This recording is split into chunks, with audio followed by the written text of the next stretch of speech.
Assalamualaikum warahmatullahi wabarakatuh. Sampai berjumpa kembali teman-teman. Jumpa lagi dengan saya, channel Chandra Bae. Ini ada sedikit informasi untuk teman-teman yang penghobi ikan hias ya. Ini saya ada info mengenai pemberian pakan untuk buraya, terutama untuk ikan mas koki ya. Ini ikan mas koki. Jadi ini yang saya tunjukkan ini ikan mas koki yang sudah jumbo junior ya. Dibilang jumbo junior karena size nya sudah di atas 10 cm. Ini berkisar 12 13 sentian. Nah, breeding koki ini enggak terlalu sulit ya, karena dia bisa secara alami maupun buatan. Dan pembesaran buraya juga sangat mudah karena burayanya ini size nya enggak terlalu halus seperti cupang ya. Burayanya kasar, mungkin berkisar 3-4 kali buraya cupang untuk buraya koki ini, dan sekali ngebreed hasilnya banyak. Kali ini saya ingin menginformasikan pemberian pakannya antara kutu air dengan artemia ya guys. Jadi bagusan mana? Sebenarnya keduanya bagus nih. Ini artemia yang kita pakai, ini Supreme Plus yang sistem pembenihannya itu di menetaskan cangkangnya ya.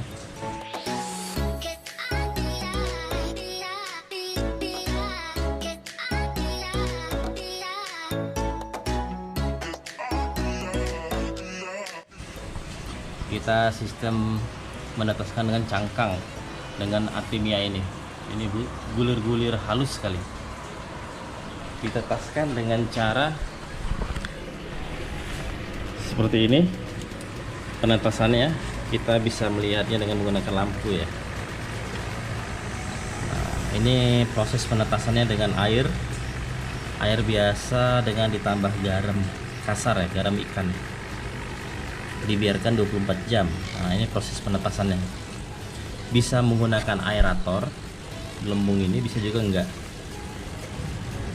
Nah, ini proses penetasan cangkang.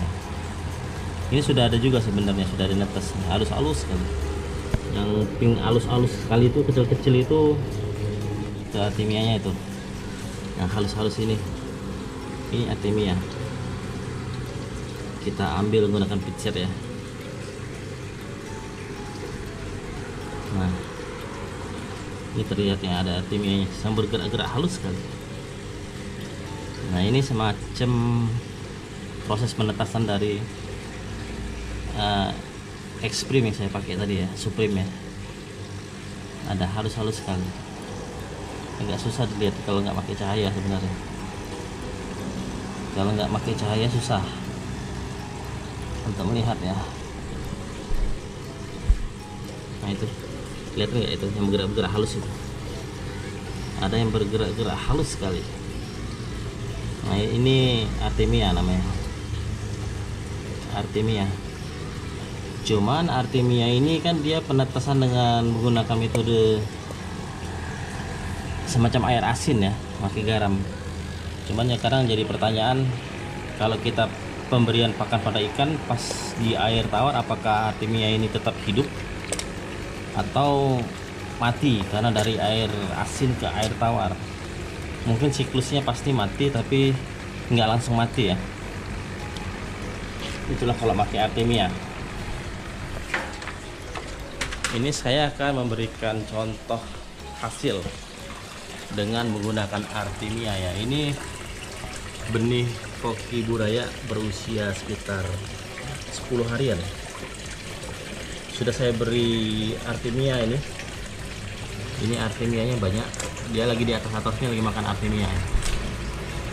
Artemianya masih hidup setelah saya taruh di air tawar. Ini terlihat di sini halus-halus, ini artemia semua. Mirip kutu air ya, bentuknya mirip kutu air, bergerak-gerak. Dia masih hidup dari air asin ke air tawar, masih hidup. Tapi mungkin hidupnya nggak terlalu lama kali ya. Mungkin sekitar 10 jaman mungkin.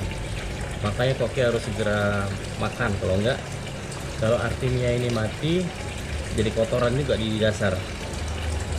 Mudah-mudahan nggak langsung mati artemia. Ini semuanya Artemia ini. Semuanya Artemia di atas ini. Nah, sekarang dari pemberian Artemia dengan kutu air, bagusan mana? Sebenarnya keduanya bagus. Keduanya bagus. Mengenyangkan juga bagi ikannya. Tapi setelah aku lihat kayaknya kutu air lebih bagus tuh. Selain kutu air itu dari air tawar, lebih mengenyangkan dan lebih cepat besar ikannya.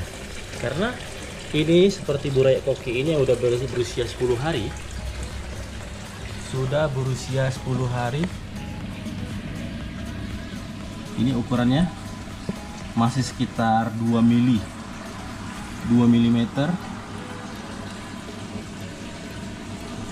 Sekitar 2 mm usianya.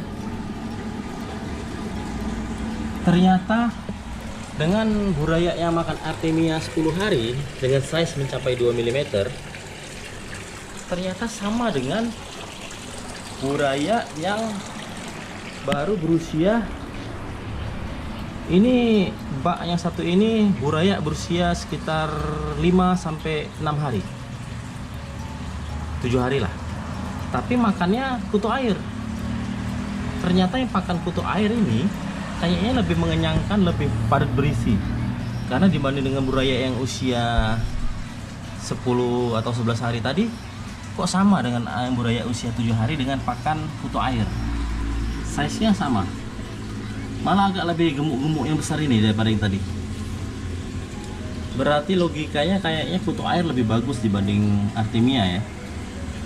Ini contohnya nih. Ini burayak koki usia 7 hari tadi, berarti 2 kali lipat. Dia lebih cepat besar 2 kali lipat dibanding kasih Artemia ya. Ukurannya lebih cepat besar dikasih kutu air. Kutu air ini yang dari air tawar ya. Terus enaknya kutu air, apabila ditaruh di sini dia nggak bakal mati karena memang air tawar juga. Lebih tahan lama. Malah bisa beranak pinak kalau makanannya ada di sini untuk kutu air ya. Cuman kelebihan dari kutu air harus dicari di alam. Mungkin ada beberapa teman atau petani yang bisa membesarkan atau menernak kutu air tapi nggak banyak. Kalau Artemia kita beli dalam bentuk packing yang sudah dijual secara packing per, ada yang miligram, ton, kiloan. Lebih praktis kalau Artemia karena kita bisa beli kapanpun dan menetaskannya kapanpun.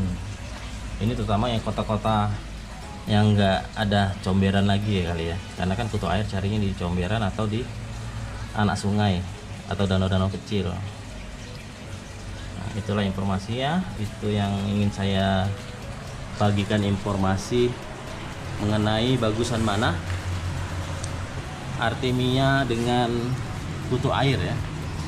Logikanya lebih bagus kutu air ya dibanding Artemia. Tapi kalau di sisi praktis ya praktis Artemia. Nah, demikian informasi yang saya bisa bagikan. Koki ini enak juga loh guys, dipiara, lucu, gemoy-gemoy ya. Ikannya warawiri kayak nggak ada masalah hidupnya. Dibanding kalau piara ikan predator kan ikan serius guys. Ini koki ini makan apapun mau loh, nggak milih-milih makannya. Ini ikan mas koki yang saya campur ya. Nah yang ini saya pisah, dipisah. Dan ini juga dipisah. Oke, sekian dulu informasi dari saya mengenai Artemia dan kutu air. Nanti kalau ada info yang lainnya akan saya infokan kembali. Oke, sampai jumpa kembali. Wassalamualaikum.